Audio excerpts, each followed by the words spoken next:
Well, I mean, Aaron's a former Black student who understands that. Is that one of the missions that you have with your project at Blexit? Yeah. So one of the things that we really want to do is make sure that students are in a position to make the best possible decision for themselves. So we first of all want everyone to come out of the victim mentality, because if you think that you are a victim, you will continue to be one perpetually.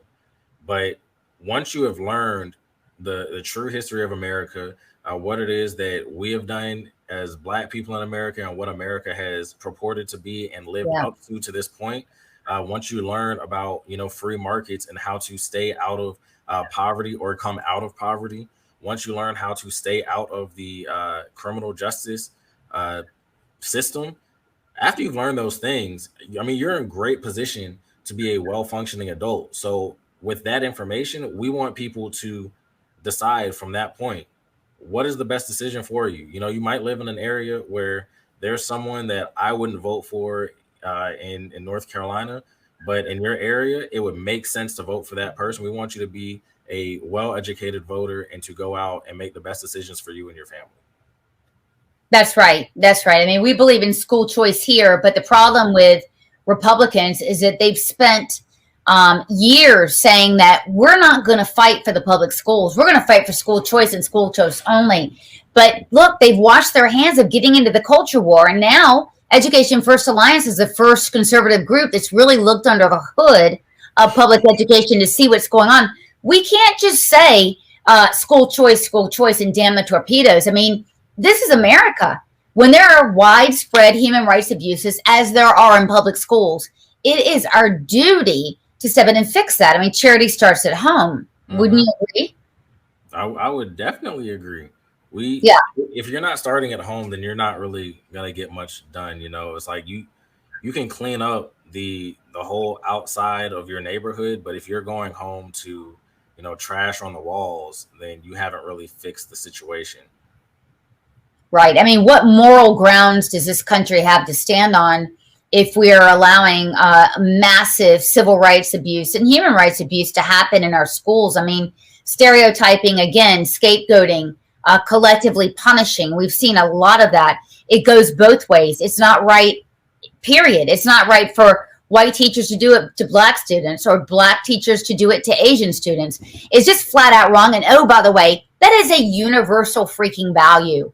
It's a universal value. And we're led to believe that we're white supremacists. You included, by the way, my friend, that we're a couple of anti Semites and white supremacists that are sitting here. No, it is a universal value. No one believes that hate belongs in a K through 12 classroom, Right. period.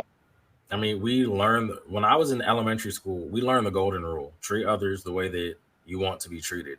And if we just stick to that, then we will be just fine. There is no hate, and me treating you the way I want to be treated. I'll give you, the respect that you deserve. I expect to get that back. We don't have to be best friends, but we can at least have a level of respect in doing that. And teaching students that, one race did X, Y, and Z to the other race, and this is why we're in this position today, or that the white students are getting some inherent uh, boost in their life because of the fact that they're white, that's going to breed racism within this Well, generation.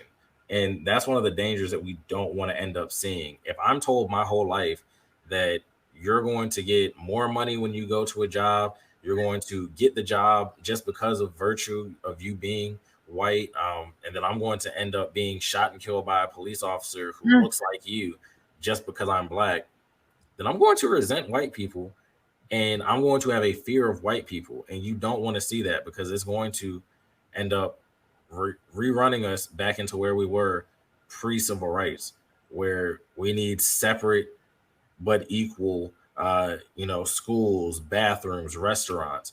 And it's already starting to happen. If oh yeah. any of you guys have kids on like TikTok, yesterday I actually saw this one TikTok, and it was an Asian guy who had like split the video and was talking about it.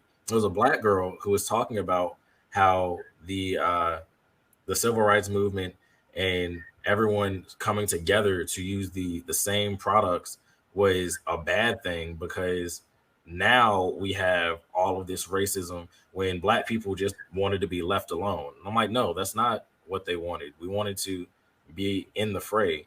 We wanted to compete with other businesses Equal. and exactly equal. If Sloan can go into this restaurant, you best believe I want to go in that restaurant and get me a good old medium steak